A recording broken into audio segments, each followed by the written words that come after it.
인서와 하기시습지. 공자의 길을 따라. 제11편 진정한 덕의 힘. 다음날 오후 공자는 한인서와 함께 이구산 기슭을 천천히 거닐고 있었다. 클라라는 몸이 좀 불편하다며 숙소에서 쉬고 있었고 아녀는 곡부에서 볼 일이 있어 함께하지 못했다. 스승님, 어제 배운 마음 수행을 해보니 정말 신기해요. 마음이 이렇게 평안해질 수 있다니. 한인서가 감탄하며 말하자 공자는 미소를 지었다. 그것은 시작에 불과하니라. 진정한 수행은 일상에서 만나는 여러 상황을 통해 완성되는 것이지. 마치 공자의 말을 증명이라도 하듯 앞에서 한 중년 남자가 걸어오고 있었다. 그의 걸음걸이는 불안정했고 얼굴은 불그락푸르락했다. 술을 마신 것 같았다. 저 늙은이가. 남자는 공자를 보더니 갑자기 큰 소리로 소리쳤다. 야, 이 늙은 위선자야. 온 동네에서 성인이라고 떠받들어지더니 이제는 어린 소녀까지 꼬시고 다니는가? 한인서는 깜짝 놀라 공자를 바라봤다. 하지만 공자의 얼굴에는 아무런 변화가 없었다. 남자는 계속해서 악담을 퍼부었다. 가머니설로 순진한 소녀를 꼬드겨서 무슨 가르침이고 뭐고. 결국은 늙은 것이 젊은 몸뚱이나 탐하는 거 아니야? 이 이중인격자 같은 놈아. 한인서의 얼굴이 화로 달아올랐다. 어떻게 성인에게 이런 모독적인 말을 할 수 있단 말인가? 그녀는 당장 나서서 그 남자를 꾸짖고 싶었다. 하지만 공자는 조용히 그녀의 손목을 잡으며 고개를 저었다. 그리고는 그 남자에게 천천히 다가갔다. 그대는 무슨 일로 이렇게 화가 나 있는가?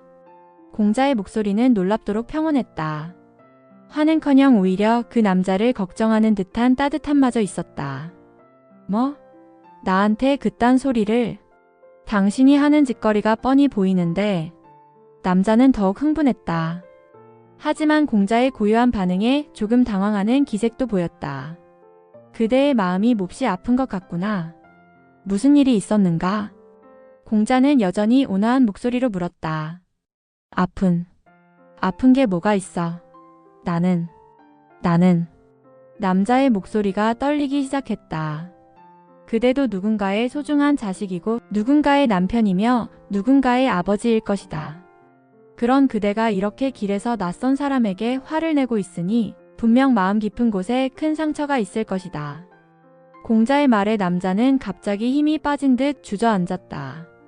내 딸이 어떤 남자한테 속아서 집을 나가버렸어요.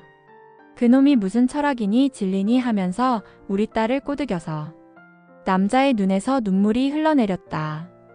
아, 그래서 나를 보며 그런 생각이 들었구나. 공자는 남자 옆에 앉았다. 딸을 잃은 아버지의 마음이 얼마나 아프겠는가. 그 아픔이 분노가 되어 나에게 향한 것이구나. 저는 정말 사과할 필요 없다. 그대의 마음을 이해하니까. 공자는 남자의 어깨에 손을 올렸다. 그런데 한 가지 묻고 싶다. 그대의 딸이 집을 나간 진짜 이유가 정말 그 남자 때문일까? 남자는 고개를 들어 공자를 바라봤다.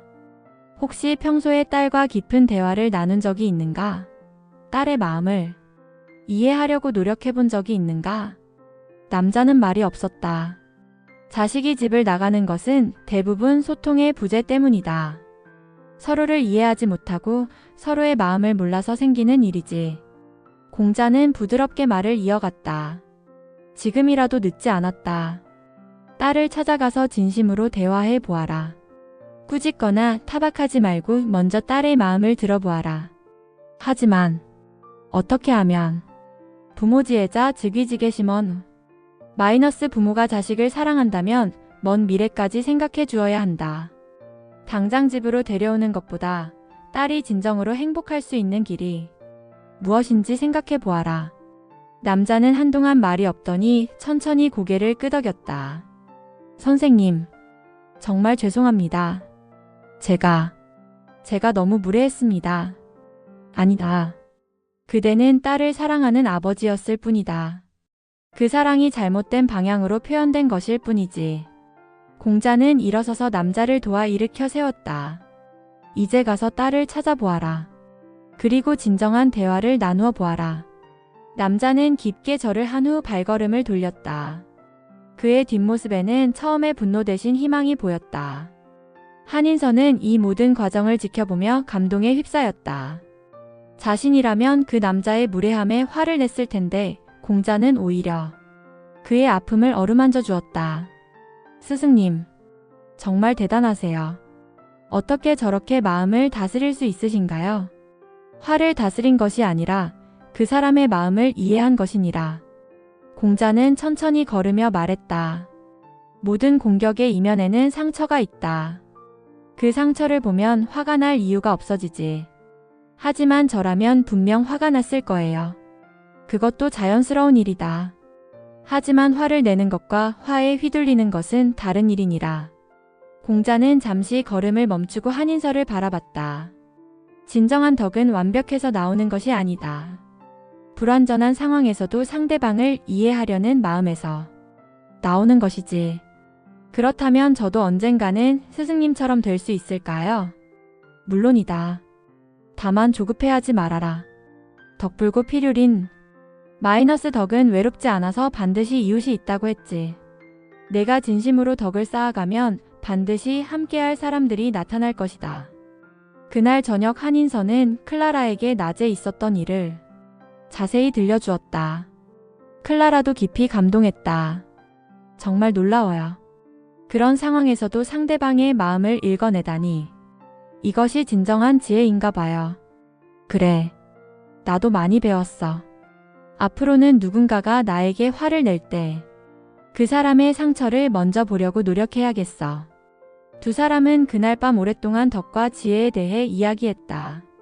그리고 자신들도 언젠가는 그런 사람이 되고 싶다는 꿈을 키웠다.